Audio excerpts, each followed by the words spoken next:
Hello সবাইকে, good morning, শুভ সকাল। সবার দিনটা আজকে খুব ভালো কাটুক।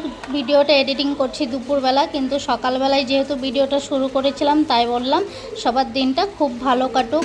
তোমরা সবাই কেমন আছো কমেন্টস করে জানিও। আমরা তো অনেক ভালো আছি। সকাল হয়েও গেল, কাজে লেগেও গেলাম। রোজ রাতের বেলা খাবার দাবার শেষ করে কিছুটা হলেও বাসন আমি মেজেই রাখি, কিন্তু কাল রাতে একদমই ভালো লাগছিল না, তাই বাসন মাজা আর হয়নি। সকালবেলা ঘুম থেকে উঠেই বাসনগুলো মেজে নিচ্ছি। রাতের বেলা শরীরটা খুবই খারাপ লাগছিল। আসলে এত গরম পড়েছে, গরমের মধ্যে শরীর আর ঠিক কিছুতেই থাকবে না, তাই বাসন টাসন কিছুই মাজি নেই, এমনিতেই খেয়ে দিয়ে শুয়ে পড়েছিলাম।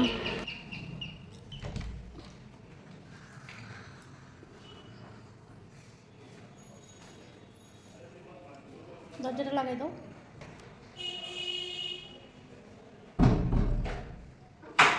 আর আজকে সকালেও ঘুম থেকে উঠতে অনেকটা লেট হয়ে গেছে, 8:30 9টার দিকে ঘুম থেকে উঠেছি। ঘুম থেকে উঠে বাসন মাজলাম, তারপর ছেলেকে তো দেখলে, ছেলেকে দোকানে পাঠিয়েছিলাম দুধের প্যাকেট আনার জন্য। ওর বাবা এমনিতেই মজা করে বলল, দুধটা আজকে তুমি গিয়ে নিয়ে আসো। ভালোই দূর, কিন্তু বাজারের দিকে যেতে হয় দুধ আনতে। কোনোদিনও এত সাহস হয়নি ওকে দোকানও পাঠানোর। আর ও আবার নিজে থেকেই বলল নিয়ে আসবো। ওর বাবা বাথরুমে ফ্রেশ হতে গিয়েছিল। বেশ কিছুদিন আগে ওকে একদিন দোকানে পাঠিয়েছিলাম পেঁয়াজ আনার জন্য, কিন্তু সেটা ঘরের সামনেই ছিল। কিন্তু দুধের প্যাকেটটা আনতে একটু ভেতর দিকে যেতে হয়, বাজারের দিকে যেতে হয়। ওকে ওর বাবা বলল, বুঝিয়ে দিল কোন দোকান থেকে আনতে হবে। দোকানটাও ভালো করেই চিনতো, তাই গিয়ে নিয়ে এলো। সঙ্গে আবার বন্ধুকেও নিয়ে গেছিলো। ও যখন দুধ আনতে সিঁড়ি দিয়ে নিচে নামছিল, তখন ওর বন্ধু আবার কোথা থেকে আসছিল। বন্ধু বলল, চল আমিও যাব। বন্ধুকে নিয়ে দুজনে মিলে দোকানে গেল। যাওয়ার আগে আমি বলে দিয়েছিলাম রাস্তায় কিন্তু দৌড়াদৌড়ি করবে না। কি জানি করলো কি না, কিন্তু যখন এসেছে পুরো হাঁপিয়ে হাঁপিয়ে আসছিল, তখন দেখে মনে হচ্ছে দৌড়ে দৌড়ে গেছে, আসার সময় দৌড়ে দৌড়ে এসছে। কারণ দুধটা নিয়ে কিন্তু অনেক জলদি চলে। যাই হোক, সকাল সকাল অনেক বড় কাজ করে দিয়েছে। তারপর আমি দুধের প্যাকেটটা রেখে বাসন কটা মেজে নিলাম। মেজে নিয়ে এখানে বিছানার মধ্যে দুটো চাদর রাতে লাগেই, রোজের লাগে। যখন রাতে এসিটা চলে হালকা হালকা ঠান্ডা লেগে যায় মাঝরাতে, দুটো চাদর রেখে দিই বিছানাতে। একটা চাদর আমার ছেলে গায়ে দেয়, একটা হয়তো আমি গায়ে দিই, কোনো সময় ও গায়ে দেয়। তো দুটো ভাঁজ করে রেখে দিলাম। তারপর ওকে জিজ্ঞেস করলাম আজকে কি কি ধুয়ে দিতে হবে। ও যেটা যেটা দেখিয়ে দিল ওইগুলো নিয়ে বাথরুমের কাছে রেখে দিলাম। কাচতে তো হবেই, রবিবার আজকে, কাপড় তো কাচা অনেকই থাকে রবিবারে। তারপরে আমি আবার চা বসিয়ে দিয়েছিলাম। আমি না, ও বসিয়েছে আজকে, ওই বসিয়েছে। ছেলের জন্য দুধ করলো, আমাদের জন্য চা করলো। এখানে দুজনে মিলে চা খেয়ে নিচ্ছিলাম। আর ছেলেকে বর্নভিটা দিয়ে দিয়েছি। টিফিন আজকে আর বানানো হবে না, যা বুঝলাম। 9টার দিকে ঘুম থেকে উঠেছি, টিফিন কি আর বানানো হয়? এখন টিফিন বানাতে গেলে 11টা বেজে যাবে। আর 11টা বাজা মানে ঘরের এখনও অনেক কাজ পড়ে আছে। ঘরটা শুধু ঝাড়ু মেরেছি, ঘর এখনও মোছা হয়নি। চাটা খেয়েই বালতির মধ্যে জল নিয়ে চলে এলাম ঘর মোছার জন্য। বেডরুম দুটো তো যেমন তেমন মুছে নেওয়া যায়, মুছতে সময় বেশি লাগে না, কিন্তু হলরুমটা আমাদের এত বড়, হলরুমটা মুছতে মুছতেই আমি একদম কাহিল হয়ে যাই। তার মধ্যে এত গরমের মধ্যে আমাদের একটা হলরুম হচ্ছে, দুটো রুম নিয়ে একটা হলরুম বানানো হয়েছে, এত বড় হলরুম। আমি এদিকে ঘরগুলো মুছে নিচ্ছি, ও আবার ওইদিকে শুয়ে আছে। ছেলে মানুষ, একদিন ছুটি পড়েছে, বাড়িতে শুয়ে থাকবে, ওদের আর কোনো কাজ নেই। কিন্তু আমাদের রবিবারে কোনো ছুটিই নেই। আমাদের তো সারা জীবন সবসময় কাজ করতে হবে, যে পর্যন্ত বেঁচে আছি কাজ করে যেতেই হবে। রবিবারেও আমাদের ছুটি নেই। রান্না বান্না, কাপড় কাচা, ঘর মোছা, বাসন ধোয়া, এগুলো নিয়েই আমাদের জীবন। এখন আমি রুম দুটোকে মুছে নিচ্ছি। রুম দুটো মুছে নেওয়ার আগে কিন্তু আমি বাথরুমে অলরেডি এক বালতি কাপড় ভিজিয়ে রেখে চলে এসেছি। রুমগুলো মুছে তারপর আবার কাপড়গুলো ধুয়ে দিতে হবে। সকাল সকাল ধুয়ে না দিলে পরে যদি রান্না বান্নায় লেগে যায় আর কাপড় কাচা হবে না, তাই কাপড়গুলো সব আগেই ভিজিয়ে রেখেছি। তার মধ্যে তো আর শুধু ঘর মোছা না, অনেক কিছুই মোছামুছির কাজ থাকে, রোজেরই কিছু মুছতে হয়। যেমন এই যে রাস্তার ধারে ফ্ল্যাটটা হয়েছে, রাস্তার ধারে হওয়ার জন্য এত বালি পড়ে, ধুলো ঢুকে ঘরের ভিতরে, বিছানায় ধুলো পড়ে থাকে, ড্রেসিং টেবিলে ধুলো পড়ে থাকে, একটু হলেও মুছে দিতে হয়। কাপড়গুলো সব কেচে দিয়েছি, ওকে বাজারে পাঠিয়ে দিয়েছি। বাজারে পাঠিয়ে দিয়ে এই ফাঁকে আমি এক বালতি কাপড় কেচে নিয়েছি। কাপড়গুলো এখানে মেলে দেবো ব্যালকনিতে, ছাদে আর যাব না এখন কিছুদিন, তাই এখানে ব্যালকনিতেই মেলে দিচ্ছি। মেলে দেওয়ার আগে একটু ধুলোগুলো সব পরিষ্কার করে দিলাম, নয়তো কাপড়ের মধ্যেই সব ধুলো চলে আসবে। আর এই সকাল সকাল রোদটা কেমন উঠেছে তোমরা ভিডিওটি দেখেই বুঝতে পারছো হয়তো। সকালবেলা ঘুম থেকে যখন উঠলাম 9টার দিকে, তখনই দেখলাম 38 ডিগ্রি তাপমাত্রা। এখন সারাদিন তো পড়েই আছে, জানি না কত দূর যাবে। আজকের দিনটা তো যেমন তেমন তেমনভাবে কেটেই যাবে। 9টার দিকে ঘুম থেকে উঠলাম, তাও চলেই যাবে। রান্নাবান্না খাওয়া দাওয়া একটু দেরি হলেও কোনো ব্যাপার না, কিন্তু কাল থেকে আমার ছেলের মর্নিংয়ে স্কুল চালু হবে। গরমের জন্য মর্নিংয়ে স্কুল করে দিয়েছে। 8টা 15 থেকে 11টা 15 পর্যন্ত ক্লাস হবে। আমার অনেক সকালেই ঘুম থেকে উঠতে হবে, একদিকে ওর জন্য টিফিন করা, তারপর ছেলেকে স্কুলে পাঠানো। ও আবার এখন থেকে রোজেরই টিফিন নিয়ে যায়, দুপুরবেলা অফিসেই থাকে মাঝে মধ্যে, তাই অফিসে বসে টিফিনটাও খেয়ে নেয়। তারপরে ওইদিকে আমি ব্যালকনিতে কিছুটা কাপড় মেলে দিলাম, আর কিছুটা কাপড় ভাবলাম জানালাতে মেলে দেবো, ব্যালকনিতে আর জায়গা হবে না। আগের দিনের কিছু কাপড় মেলা ছিল, শুকিয়ে গেছে। ছেলেকে আবার বললাম কাপড়গুলো নামিয়ে দাও, ও আবার উঠে নামিয়ে দিচ্ছে।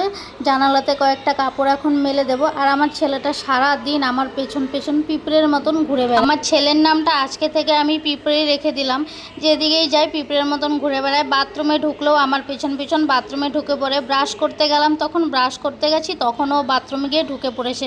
পুরো পিঁপড়েটার মতো সারাটা দিন পেছন পেছন ঘুরতে থাকে। কাপড়গুলো সব মেলেই দিলাম। তারপর যে বাসনগুলো ধুয়ে রেখেছিলাম, উল্টে রেখেছিলাম জল ঝরার জন্য, বাসনগুলো এখন তুলে রাখছি। আর এই ফাঁকে ভাবলাম ও এখনও বাজার থেকে আসেনি, আরও কিছুটা কাজ করে নিলেই ভালো। এখানে চালটাও নিয়ে নিচ্ছি, ভাবলাম চালটা ধুয়ে পরিষ্কার করে জল দিয়ে রেখে দেব। চালটা তারপর নিয়ে নিলাম। আর আমার অনেকগুলো ভিডিও এখনও পড়েই আছে, ভিডিওগুলো এডিট করা হচ্ছে না, সময় হচ্ছে না, আর ভিডিও এডিট করা হচ্ছে না। আবার এরকমও হয়ে যাচ্ছে যেদিনের ভিডিও সেদিনই আবার এডিট করে আপলোড করে দিচ্ছি, কিন্তু আগের কতগুলো ভিডিও এমনিতেই পড়ে আছে। চালটা এখন ধুয়ে নিচ্ছি, ধুয়ে জলটা দিয়ে চালটা এখন রেখে দেব। আমি মাঝে মধ্যেই এরকম করি, চাল ভাত বসানোর অনেক আগে থেকে চাল ধুয়ে পরিষ্কার করে জল দিয়ে রেখে দিই, তারপর কিন্তু ভাতটা অনেক তাড়াতাড়িও হয়ে যায়, আর ভাতটা খুব নরম হয় খেতে। তারপর এগুলো কাজ করতে করতেই বরমশাই চলে এলো, বাজার করে নিয়ে এসছে অনেক কিছুই। যাই এনেছে একটু একটু করে ভালোই জিনিস এনেছে। আর আমার পছন্দের একটা সবজি নিয়ে এসেছে আজকে, আবার পরোটা নিয়ে এসছে। পরোটাটা নিয়ে আসবে, আগে বলে যায়নি। তারপর আমাকে ফোন করে জিজ্ঞেস করেছিল পরোটা আনবে কি না। বেলা হয়ে গেছে, খিদেও তো পেয়েছে, এখন হয়তো 11টা 11:30 বাজবে বুঝি।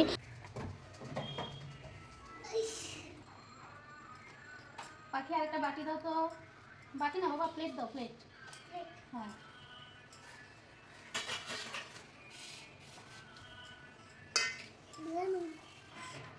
সব পরিষ্কার, কিচ্ছু না ধোয়া নাই এখানে। ঘুমের থেকে দেরি করে উঠলে তো এইভাবেই খেতে লাগবে, বাইরের জিনিস খেতে লাগবে। আমার তো পেট পরে পরে আসে, তো খাই না একটা দুটো। পেট ভরা থাকলো, রান্না করতে তো সময় লাগবে না, খাইতে তো লাগবে, ঠিক না? গলায় কইতেছে বেশি করে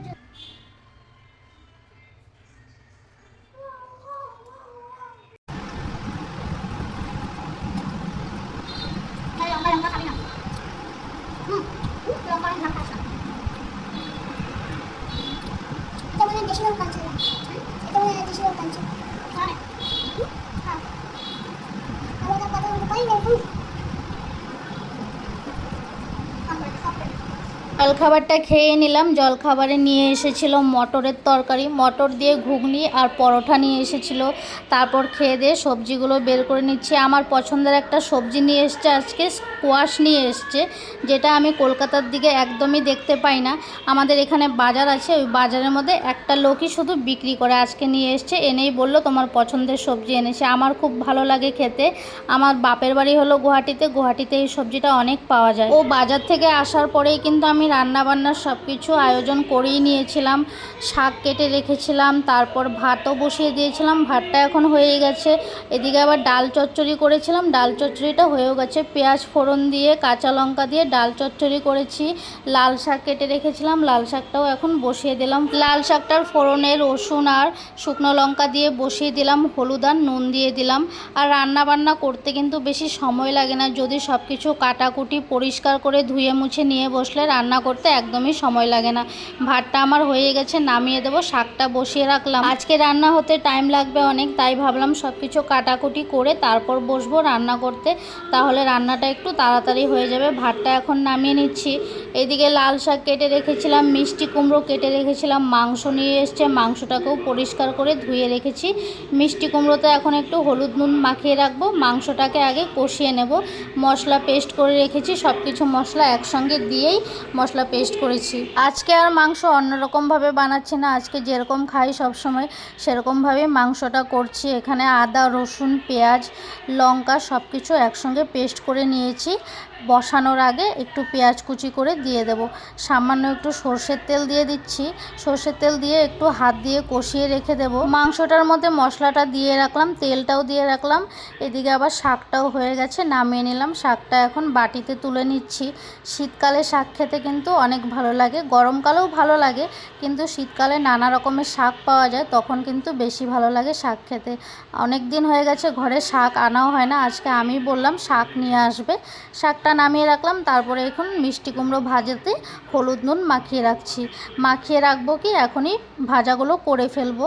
কড়াই এখন খালিই আছে, দুটো কড়াই আছে, তাও আমি একটা কড়াই সব কিছু করে নিচ্ছি। যখন হয়েই যাচ্ছে একটার পর একটা, যখন রেডি করে রেখেইছিলাম ভাজাটা করেই নিচ্ছি। আর ভাজাটা করতে করতে আমার ফোনটা এত গরম হয়ে গেছিলো, ভাজা না, যখন থেকেই রান্না শুরু করেছিলাম তখন থেকেই তো ফোনটা ছিল সামনে, রান্নার সামনে, ওই আগুনের হিটে ফোনটা অতিরিক্ত গরম হয়ে গেছিলো। কিছুক্ষণ আমি আবার ফোনটা কাভারটা খুলে সাইডে রেখে দিয়েছিলাম, রুমে নিয়ে রেখে দিয়েছিলাম ফ্যানের নিচে। ভয়ে এত ভয় লেগে গেছিলো আমার, আমি লাস্টে ফোনের কাভার খুলে পাখার নিচে রেখে দিয়েছি, তাহলে যদি ফোনটা একটু ঠান্ডা হয়।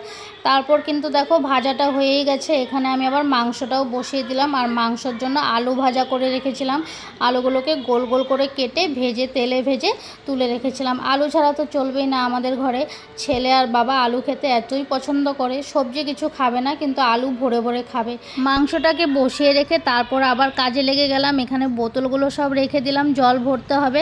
আর মনে পড়লো অনেক দিন হয়ে গেছে ইনভার্টারটা মোছা হচ্ছে না, ট্রলিটাও মোছা হচ্ছে না, চলে এলাম একটু এদিকে মোছামুছি করার জন্য। নোংরা তো কিছুই থাকে না, নোংরা বলতে শুধু ধুলো, রাস্তার কাছে ফ্ল্যাট, তাই ধুলোটাই মুছতে হয় দুদিন বাদে বাদে। আর এইদিকে তো তোমরা দেখতেই পাচ্ছ পিঁপড়েটা আমার সঙ্গে সঙ্গেই থাকে সব সময়, আমি যেই দিকেই থাকি পিঁপড়ে আমার পেছন পেছনেই ঘুরে বেড়ায়। পিঁপড়েকে বললাম রিমোটটা নিয়ে টেবিলের উপর রেখে দাও, রিমোট দুটোকে মুছে দিলাম একবার। পিঁপড়ে এমনিতে শীতকালে চান করতে চায় না, কিন্তু যেই একটু গরম বেশি পড়েছে তখন থেকেই পিঁপড়ে ঘুম থেকে ওঠে, আর ঘুম থেকে উঠেই চান করতে চলে যায়। আজকেও সকাল সকাল ঘুম থেকে উঠে সবার প্রথমে চান করে চলে এসছে। দেখো কোমরে হাত দিয়ে কোথায় যেন পালিয়ে যাচ্ছে, আবার রুমের ভেতর ঢুকেছে, কত জানি কাজ করে ফেলেছে, ওর কোমরে ব্যথা হয়ে গেছে। আজকের ভিডিওটা অতিরিক্ত লম্বা হয়ে গেছে, আর আজকের ভিডিওটা আমি যখন এডিট করছিলাম তখন আমি বুঝতে পারছিলাম আমার বারবার জল তেষ্টা পাচ্ছিল, গলা শুকিয়ে যাচ্ছে। এত বক কেউ করতে পারে? ইনভার্টার ট্রলিটা মুছতে মুছতে আমার কিন্তু মাংসটা হয়েই গেছে। রান্নাবান্না সবসময় বলি ভালো হয়, হ্যাঁ কত সময় ভালো হয় না, যেটা সত্যি কথা, কিন্তু বেশিরভাগই রান্নাবান্না ভালো হয়। আজকে রান্নাবান্না কমপ্লিট হয়ে গেল। মাংস করলাম, শাক ভাজা করেছি, মিষ্টি কুমড়ো ভাজা, আর করলাম ডাল চচ্চড়ি। কাল রাতে ডাল চচ্চড়ি করেছিলাম, ওর খুব ভালো লেগেছে খেতে, তাই আজকেও একটু ডাল চচ্চড়ি করলাম। রান্নাবান্না করে সব টেবিলে এখন রেখে দিচ্ছি, রেখে এখন আমি চলে যাব চান করতে। চলো এখন খাবারগুলো একে একে করে সব টেবিলে রেখে দিলাম। রেখে দিয়ে মনে পড়লো চান করতে যাওয়ার আগে আরও একটা দরকারি কাজ আছে, যেটা গ্যাস মুছতে হবে। তারপর আর চান করে এসে আর ইচ্ছে করে না এই গ্যাসগুলো মুছি, মাছ মাংসর গ্যাস তো একদমই মুছতে ইচ্ছে করে না। চান করতে যাওয়ার আগেই ভাবলাম গ্যাসটা মুছে নিই। রান্নাবান্না কমপ্লিট হলেও কিন্তু কাজ শেষ হয় না, কাজ কিন্তু অনেকই থাকে রান্নাবান্না করার পর। এই যে গ্যাস মোছা, টেবিল মোছা, অনেক কিছু মোছামুছি করতে হয়। কৌটোতে হাত দিয়ে দিলে কত সময় কৌটোগুলি মুছে রাখতে হয়, তেলের হাতে কৌটো ধরা যায় না, কৌটো ধরলে আবার কৌটোগুলো মুছতে হবে, কত কাজই না থাকে ঘরে। এদিকে এক গাদা কিন্তু বাসন পড়ে আছে বেসিনে, বাসনগুলোও মাজতে হবে। আজকে আর এখন মাজবো না, ভাবলাম খেয়ে দে তারপর সব বাসন একবারে মাজবো। আজকে ও কিন্তু ছুটিতেই ছিল বাড়িতে, আজকে রবিবার, আবার মে মাসের 1 তারিখে একটা ছুটি আছে। ছুটিতে থাকলে ও কাজ আমাকে কিছুটা হলেও করে দেয়, কিন্তু আজকে আর কিছুই করে দেয় নাই, ও নিজের কাজ নিয়ে ব্যস্ত ছিল। একবার বাজারে গেল সকালে, তারপর আবার বাজার থেকে এসে অন্য এক জায়গায় গিয়েছে, আমারই কাজে গিয়েছিল, তাই আর কোনো কাজ ঘরে করতে পারিনি। হ্যাঁ বিছানাটা গুছিয়ে রেখেছিল, বিছানায় চাদর পেতেছে, বালিশগুলো ঠিক করে রেখেছে। আর দেখো আমি কিন্তু চান করে চলে এলাম, মুখে ক্রিম লাগাচ্ছি, আর আমার পেছনে পিঁপড়ে দেখো নাচানাচি করছে। পিঁপড়েটা সারা দিন ঘরের ভেতর এগুলোই করে। এখন বুঝি 3টে সাড়ে 3টে বেজেই গেছে, টাইমটা এত একটা জানি না আমি। চান করতে আজকে বেশি সময় লাগলো না, কারণ আজকে শ্যাম্পু দেওয়া হয়নি মাথায়, কালকেই শ্যাম্পুটা দিয়ে রেখেছি আমি মাথায়। কালকে বাথরুম বাথরুম পরিষ্কার করে শ্যাম্পু দিয়ে দিয়েছি, তাই আজকে রবিবারে শ্যাম্পু দেওয়ার কোনো ঝামেলাই ছিল না। এদিকে মাথাটা আঁচড়ে নিচ্ছি আমি, সিঁদুরটা পরে টিপটা পরে ডাইরেক্ট চলে যাব ভাত খেতে। আর আজকে কিন্তু পিঁপড়ে শুধু দুধ আনতে যায়নি, পিঁপড়ে এছাড়াও অনেক কাজ করেছে। যেমন ওই যে জলের বোতলগুলো আমি রেখেছিলাম, সব জলের বোতলগুলো ভরে রেখেছে। আমি চান করে এসে দেখি ও সব জলের বোতলগুলো ভরছে। ওর বাবাকে বলে গেছিলাম জলের বোতলগুলো ভরে রাখতে, কিন্তু এসে দেখি ও সব ভরে ফেলেছে। এতটুকু তো আমার ছেলে ভালো করেই বোঝে, ওর মা সারাদিন যদি ঘরে কাজ করে ও নিজেই বুঝতে পারে, তখনও কিছু কিছু কাজ যেগুলো পারে করেই নেয়। খাবার দাবার করতে করতে আজকে আমাদের 4টে সাড়ে 4টে বেজেই গেল। কি করব, আর কিছু করার নেই, ঘরে যখন কাজ থাকে এরকমই হয়। খাবার দাবার শেষ করেও নিলাম। আর দেখো এক গাদা বাসনগুলো দেখেই এখন ভয় লাগছে, কিন্তু মাজতে হবে। ওকে বলবো মাজতে, আমি আর মাজবো না। এদিকে আমি মটর রেখেছিলাম, ভাবলাম মটর দিয়ে ঘুগনি করব। মটরগুলো এখনই ভিজিয়ে রাখছি। চলো আজকের মতো ভিডিওটা এখানেই শেষ করলাম। কেমন লাগলো কমেন্টস করে জানাবে। আর যারা এখনও চ্যানেলটিকে সাবস্ক্রাইব করোনি, সাবস্ক্রাইব করে রেখো নতুন নতুন ভিডিও পাওয়ার জন্য, ডেইলি ব্লগ পাওয়ার জন্য। আর যারা ফেসবুক থেকে দেখো তারা ফেসবুক পেজটিকে ফলো করে দিও। আজকের জন্য ভিডিওটা এতটুকুই রইল। এতটুক না, অনেক লম্বা হয়ে গেছে ভিডিও, প্রায় 15 মিনিট 16 মিনিটের মতো হয়ে গেছে। টাটা।